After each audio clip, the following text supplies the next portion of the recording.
श्री गुरु चरण सरोज रज निज मन मुकुर सुधारि। वर्णहु रघुबर विमल जस जो दायक फल चार। बोलिए सियावर रामचंद्र की जय। श्री राम मैं सब जग जानी करऊं प्रणाम जोर जुग पानी। आइए,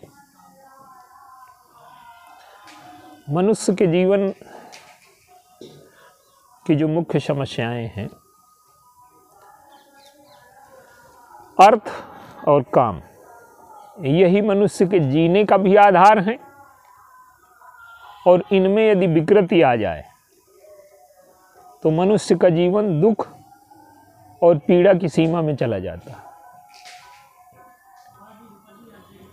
आज लोग कहते हैं कि बहुत वैज्ञानिक विकास हो गया है, विकसित युग है, ये विकास का युग है।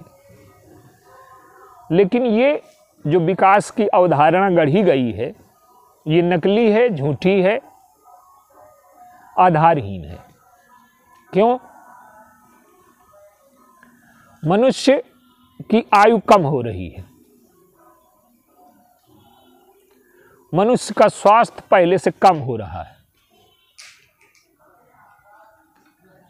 उसके जीवन में सुख सुविधा की मात्राएं बढ़ गई हैं, लेकिन वो रोगी हो गया है। तो जिसका दुख बढ़ जाए, जिसकी पीड़ा बढ़ जाए, जिसका स्वास्थ्य गिर जाए, जिसका प्रकृति से संबंध टूट जाए, जिसके जीवन से आनंद चला जाए। अब देखिए,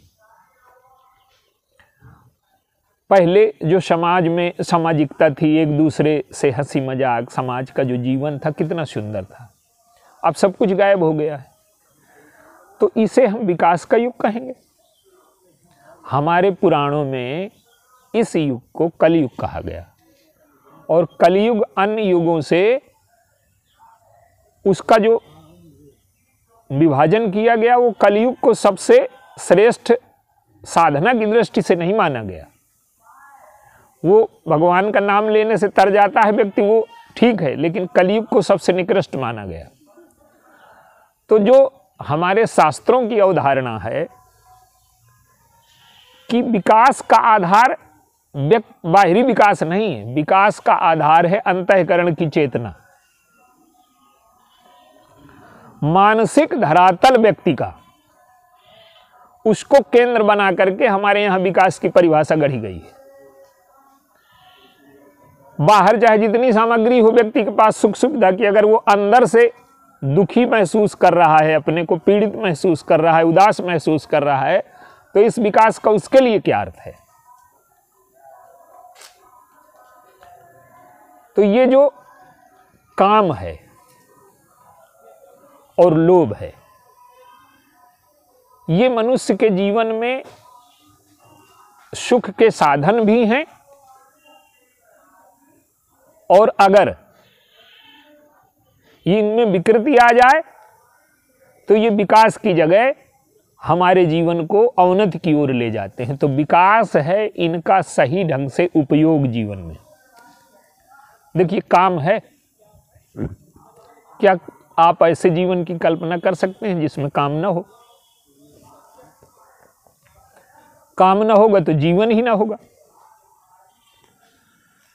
तो काम के बिना तो सृष्टि ही संभव नहीं है, और मनुष्य के जो आनंद का और रस का जो केंद्र है वो काम ही है। तो हमने काम को देवता माना, लेकिन यही काम, पहले काम को लेते हैं, इसके बाद लोभ को लेते हैं। काम जो है सृष्टि में सुख का सर्वाधिक बड़ा साधन है। वो मनुष्य को जो सुख मिलता है सबसे ज्यादा, वो काम में मिलता है। तो काम जीवन में किस रूप में आए कि हमारा जीवन पवित्रता की ओर जाए, आनंद की ओर जाए, सुख की ओर जाए। और लोभ जीवन में किस रूप में आए कि हमारे जीवन से विकृति दूर हो जाए, हमारे जीवन का विकास हो, उत्थान हो, उन्नति हो। एक भगवान राम का जो विवाह है, उसको पहले हम लेते हैं। भगवान राम और सीता जी। भगवान राम के जीवन में काम की स्वीकृति है।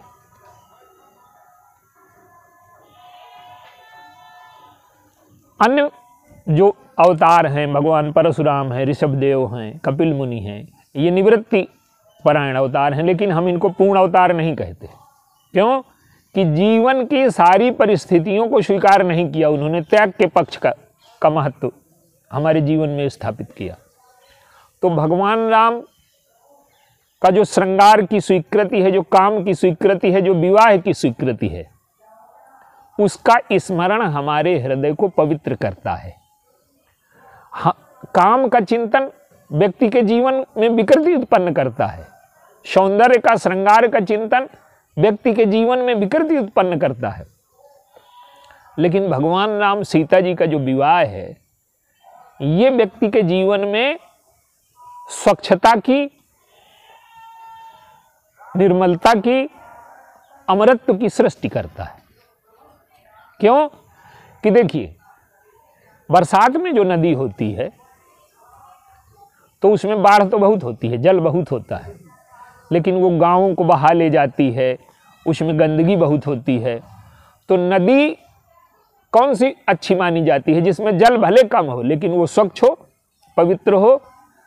तो अन्य नदियां जो बरसात में बाढ़ आती है, जो प्रकृति में जो नदियां हैं उनमें बाढ़ बरसात भर में आती है, और काम की एक ऐसी नदी है जिसमें आप देखें 12 महीने बरसात बाढ़ बनी रहती है। और आज ये समस्या बहुत भीषण रूप में समाज के सामने।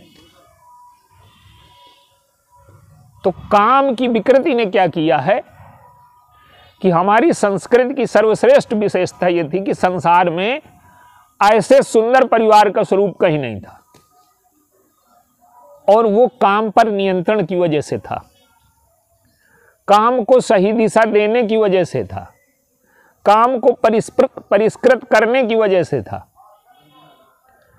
तो भगवान राम और सीता जी का जो पुष्प वाटिका प्रसंग है, वो जो मिलन है, उसका हम स्मरण करें और देखें कि किस प्रकार काम की नदी, श्रृंगार की स्वीकृति उनके जीवन में रस की सृष्टि करती है, मर्यादा की सृष्टि करती है, और अंतःकरण की स्वच्छता की सृष्टि करती है। सीता जी आती हैं तो माता जी से आदेश लेकर के आती हैं, गौरी पूजन जननी पठाई। सीता जी श्रद्धा लेकर के आई। पार्वती जी मूर्तिमती श्रद्धा हैं। भवानी शंकरों वंदे श्रद्धा विश्वास रूपिणों। तो अपने माता पिता गुरुजनों के वचनों पर विश्वास है, श्रद्धा है, आस्था है। तो सीता जी पार्वती जी का पूजन करने के लिए आती हैं, और इधर भगवान राम गुरु जी के लिए पूजन के लिए फूल लेने आते हैं। दोनों का पुष्प वाटिका में मिलन होता है।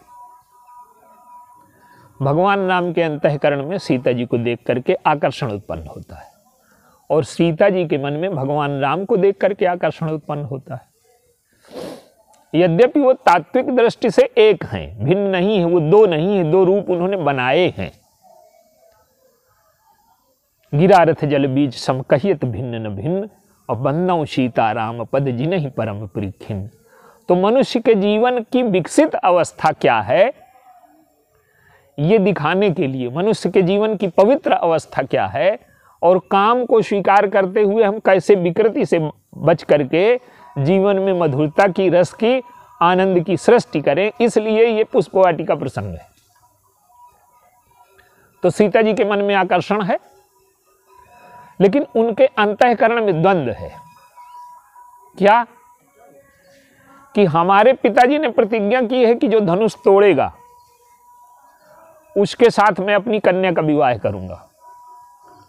तो यदि मैं अपने मन के आकर्षण को इनके सामने निवेदित करती हूं तो मेरे पिता की मर्यादा चली जाएगी। तो एक तरफ मर्यादा है लोक की ये पिता और माता की जो आज्ञा है ये लोक की मर्यादा है, और काम की जो नदी है अगर लोक और वेद की मर्यादा के बीच में बहती है, दो किनारे हैं काम की नदी के, लोक और वेद, न लोक की मान्यताओं का उल्लंघन हो न वेद की मान्यताओं का उल्लंघन हो। लोक की मान्यताओं का अर्थ है कि समाज में जो मर्यादा की परंपराएं हैं उनका हम पालन करें, और वेद का अर्थ है, वेद का अर्थ वो नहीं कि कोई किताब, वेद का अर्थ है कि वो ज्ञान जो जीवन की चेतना को चरम अवस्था तक पहुंचाता है और जीवन को बंदी होने से बचाता है, जीवन को दुख मुक्त करता है, उस ज्ञान को वेद कहते हैं। वेद कोई किताब नहीं है, वेद वो सर्वोच्च ज्ञान है जो हमारे जीवन को दुख से मुक्त करके सुख की ओर ले जाए और सुख से भी ऊपर उठा करके हमें मुक्ति की ओर ले जाए, ईश्वरत्व की ओर ले जाए। तो एक किनारा है काम की नदी का वेद और एक किनारा है लोक।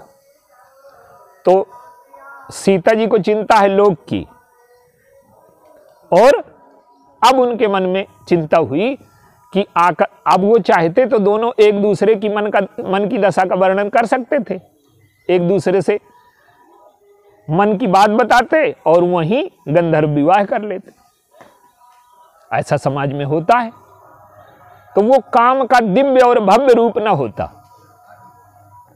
अब सीता जी क्या करती हैं कि हमारे पिता की जो मर्यादा है, पिता का जो वचन है वो ये है कि जो धनुष को तोड़ेगा कन्या उसको दूंगा मैं, और इधर मेरा मन कहता है कि मेरा विवाह इनके साथ हो जाए। तो मन का आकर्षण भगवान राम की ओर है और उधर पिताजी की मर्यादा है, तो दोनों में दूरी है। तो वो क्या करती हैं कि पार्वती जी के पास गई भवानी मवन बहोरी। अब पार्वती जी की पूजा किया उन्होंने, कहती हैं कि तुम मेरे मन की जानती हो, बसहु सदा उरपुर सबही के। अब आप ऐसा करिए कि मेरे प्रेम और पिताजी की मर्यादा में जो दूरी है उसे मिटा दीजिए। मर्यादा और प्रेम के बीच की दूरी को मिटा पाने की सामर्थ्य आप में है,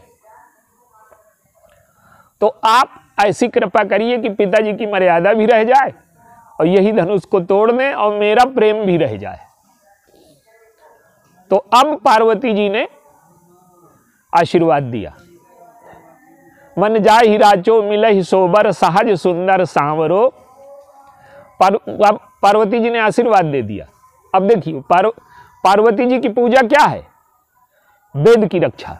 पार्वती जी कहते हैं कि हमारे गुरु ने तो तुम्हें आशीर्वाद दे ही दिया था, और तुम यहां ना भी आती तो तुम्हारा विवाह तो उनके साथ होना ही था, लेकिन तुमने यहां आकर के मुझे जो सम्मान दिया, हमारे गुरुदेव पार्वती जी के गुरु हैं नारद जी, तो वो कहती हैं कि यहां आकर के तुमने वेद की रक्षा कर ली। तो सीता जी ने ना लोक के धारा को काटा ना वेद की धारा को काटा, और यही बात भगवान राम में है। गुरुदेव की पूजन के लिए, गुरुदेव की पूजा के लिए पुष्प लेने आए हैं। अब मन में जब सीता जी के प्रति आकर्षण उत्पन्न हुआ तो लक्ष्मण जी से कहते हैं कि हमने 3 वस्तुएं किसी को नहीं दी, हमारे वंश में ये परंपरा है, जिनके लहहि नरिपुरन पीठी और नहीं पावहि परती मन दीठी, और मंगन लहहि न जिनके नाही। हमने पर स्त्री को कभी दृष्टि नहीं दी, शत्रु को कभी पीठ नहीं दिखाई, और मांगने वाले को कभी नाही नहीं की। लेकिन मेरे मन में आज क्षोभ हो रहा है, तो ऐसा लगता है कि हमारे वंश की मर्यादा मिट रही है क्या मेरे अंतःकरण में। अब वो सजग हैं, लक्ष्मण जी से कहते हैं कि मेरे मन की ये दशा है। तो लक्ष्मण जी शांत हैं, मौन है, वो बोलते नहीं। क्यों नहीं बोलते कि आपने जो मर्यादा का प्रश्न उठाया है तो सीता जी पर हैं क्या, वो तो दूसरी हैं क्या। आपने तो बड़ा विचित्र प्रश्न उठाया है। अपनी ही वस्तु को, अपनी वस्तु में आकर्षण होना तो ठीक है, वो होना ही चाहिए, तो ये प्रश्न न्याय के योग्य नहीं है। तो लक्ष्मण जी मौन है। तो भगवान राम को अपने वंश की मर्यादा की चिंता सताती है, इसलिए लक्ष्मण जी से बात करते हैं। और मन में कोई भी बात हो, गुरु से कुछ छिपाना नहीं चाहिए। अब देखिए, श्रृंगार की बात न छोटे भाई से की जाती है न गुरु से की जाती है। तो पहले अपने छोटे भाई से की और अंत में गुरु से राम कहा सब कौशिक पाही, और सरल स्वभाव छुअत छल नाही। तो गुरु जी ने आशीर्वाद दिया, सुफल मनोरथ हो ही तुम्हारे, राम लखन सुनि भय सुखारे। अब आप देखिए, गुरु जी से सब बता दिया, ये वेद की मर्यादा है, और इधर अपने वंश की मर्यादा की चिंता है, ये लोक की मर्यादा है। तो सीता जी और भगवान राम का जो विवाह होता है, जो आकर्षण होता है, वो काम की स्वीकृति है, श्रृंगार की स्वीकृति है, पर दोनों तटों को काटा नहीं उन्होंने। और जो बीच में ये काम की नदी बहती है, ये श्रृंगार की स्वीकृति है भगवान राम के जीवन में, तो वो इतनी स्वच्छ है, इतनी पवित्र है कि उसका स्मरण करने भर से हम लोगों के हृदय में जो विकृति है काम की, वो नष्ट हो जाती है। भगवान राम जब राज्याभिषेक हुआ तो कहते हैं श्रवण ही सकल सरिता अमृत धारा। तो भगवान राम और सीता जी के जो विवाह का चरित्र है, जब हम उसका स्मरण करते हैं तो हमारे अंतःकरण से काम की विकृति मिट जाती है। आप देखिए, ये सारी जो लीला है, ये महापुरुषों को मिलाने के लिए है। सीता जी और भगवान राम का कुछ विवाह होना है का, वो तो शाश्वत है। लेकिन भगवान राम ने सीता जी को कैसे पाया? लोग वेद की मर्यादा यहां रखी, और जनक की जो धनुष टूटने की प्रतिज्ञा है, उसकी भी मर्यादा रखी उन्होंने। अब देखिए, सीता जी को जीत करके पाया कि दान में पाया भगवान राम ने? अब बाहर से लगता है कि धनुष तोड़ दिया तो जीत लिया। त्रिभुवन जय समेत वैदेही, बिनहि विचार बरई हटते ही। तो जनक के दूतों ने जो प्रतिज्ञा की कि जो धनुष को तोड़ेगा तो तीनों लोगों की विजय और सीता को पाएगा, कीर्ति पा जाएगा। तो सीता जी को जीता उन्होंने, लेकिन जीत करके भी वो दान, जब कन्या दान करते हैं, जनक जी को आनंद कब मिलेगा? जब वो दान करें। तो जीत करके पाई हुई वस्तु को दान में उन्होंने स्वीकार किया।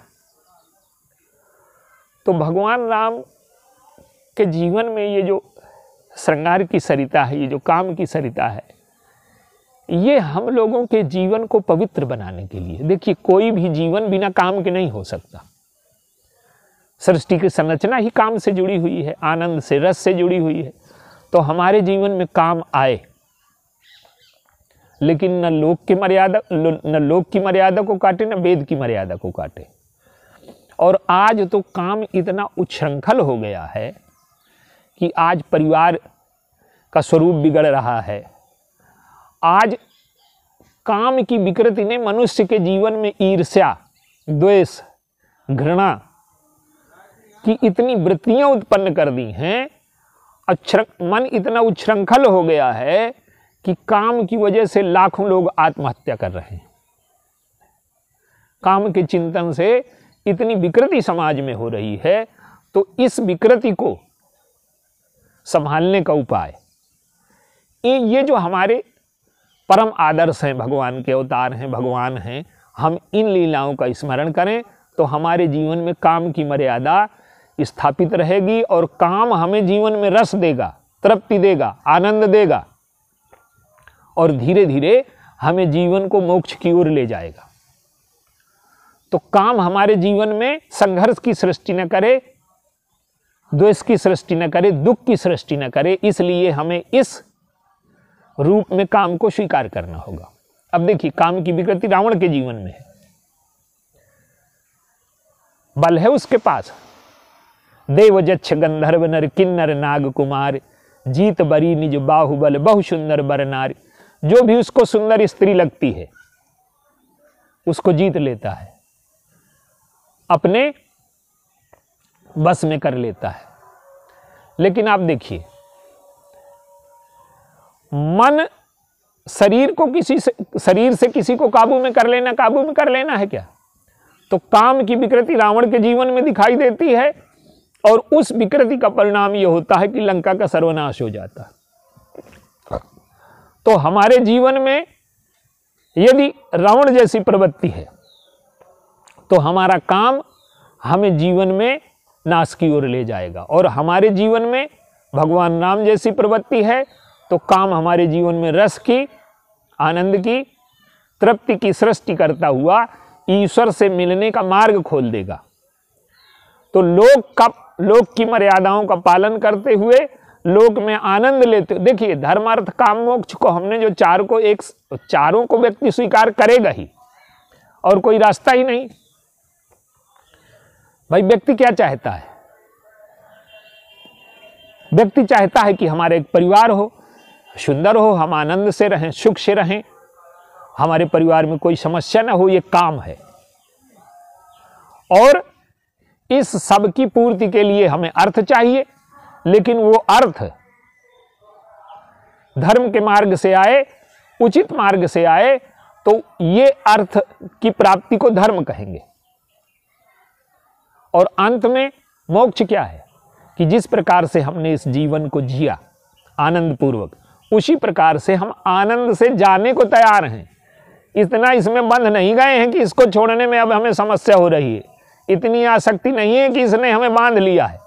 तो सांसारिक जीवन को जिए, काम का रस लें, आनंद लें, उसको मर्यादा में रखें। तो ये काम की नदी जब हमारे जीवन में बहेगी तो हमारे जीवन में तृप्ति, रस और आनंद की सृष्टि होगी। इसी प्रकार से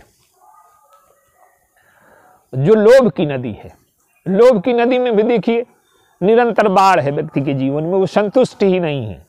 आज का व्यक्ति इतना दरिद्र हो गया है मन से कि उसे चाहे जो उपलब्ध हो जाए, लोभ की नदी में अगर संतोष नहीं आया तो लोभ की नदी का उफान नहीं रुकेगा।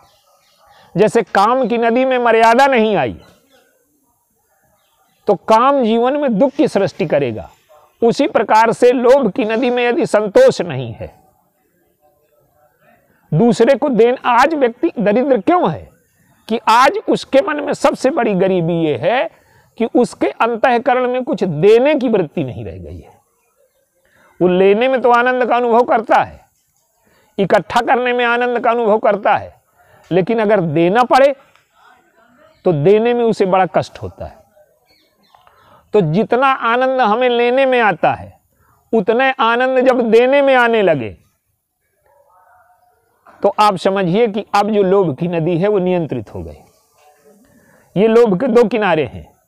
तो जब लेने में जितना आनंद है उतना आनंद अगर देने में होने लगे तो अब लोभ की नदी में उफान रुक गया, बाढ़ रुक गई।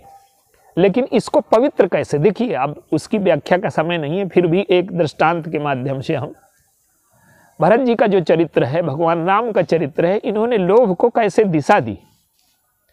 कैकेयी के जीवन में लोभ का अतिरेक है, दुष्टता आ गई है, भगवान राम को दुख देने की प्रवृत्ति आ गई है। अपने पुत्र को राजा बनाना है, चाहे छल से चाहे कपट से, धर्म का सहारा लेकर, अंदर छल कपट है, वचन का सहारा है। तो भगवान राम ने क्या किया कि कैकेयी के वचनों को, वो ये नहीं कहते कि कैकेयी के अंतःकरण में लोभ है, उन्होंने जिस प्रकार से जीवन में माता पिता का सुख स्वीकार किया था, सेवा स्वीकार की, उसी प्रकार से स्वयं सेवा देने के लिए, उनकी मर्यादा का पालन करने के लिए जो लोभ है उसको नियंत्रित किया और उसको पवित्र किया। पवित्र ये किया कि लेने में तो आनंद व्यक्ति को आता है, लेकिन भगवान राम को सुख आ रहा है देने में कि मुझे पिताजी ने जंगल का राजा दिया और भरत प्राण प्रिय पाव ही राजू, मेरा छोटा भाई राजा बनेगा, ये आनंद है। तो जब पाने में आनंद के स्थान पर देने में आनंद आने लगे तो लोभ की नदी स्वच्छ हो गई। और भरत जी को देखिए, भरत जी को पाने में दुख है, क्यों कि केवल पाने में आनंद नहीं है, अगर वो दूसरे को दुख दे करके कष्ट दे करके, पीड़ा दे करके हमें जो मिला है, अगर हम वैसे लोभ की पूर्ति करते हैं तो अंत में ये दुख की सृष्टि करेंगे। देखिए, जिस प्रकार से विज्ञान के नियम हैं, विज्ञान के नियम पदार्थों के नियम हैं, और जो जीवन के नियम है वो चेतना के नियम है। हमारी जो चेतना का विज्ञान है, हमने अंतःकरण को उन्नत बनाने के, विकसित करने के जो वैज्ञानिक नियम खोजे थे, जो शाश्वत नियम खोजे थे, उसी को वेद कहते हैं। हमारा जीवन दुख की ओर न जा करके आनंद की ओर जाए, उस ज्ञान को जब हम जीवन में लागू करते हैं, वही वेद ज्ञान है।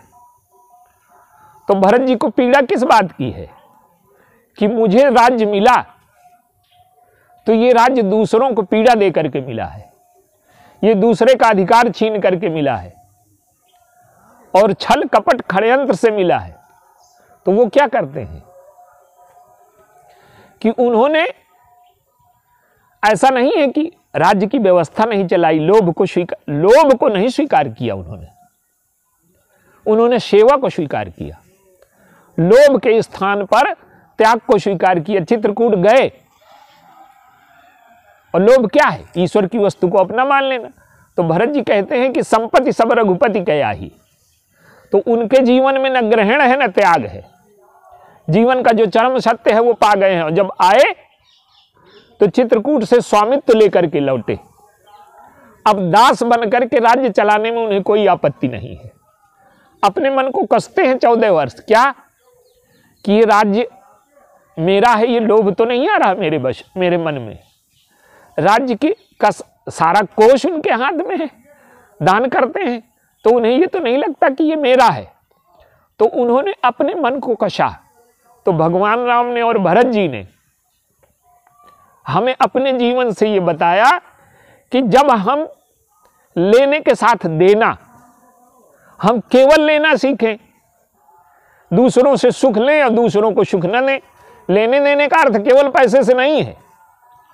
लेने देने का अर्थ है कि जिनसे हमने सुख लिया है उनको सुख देंगे, जिनसे हमने मर्यादा ली है उनकी मर्यादा की रक्षा करेंगे।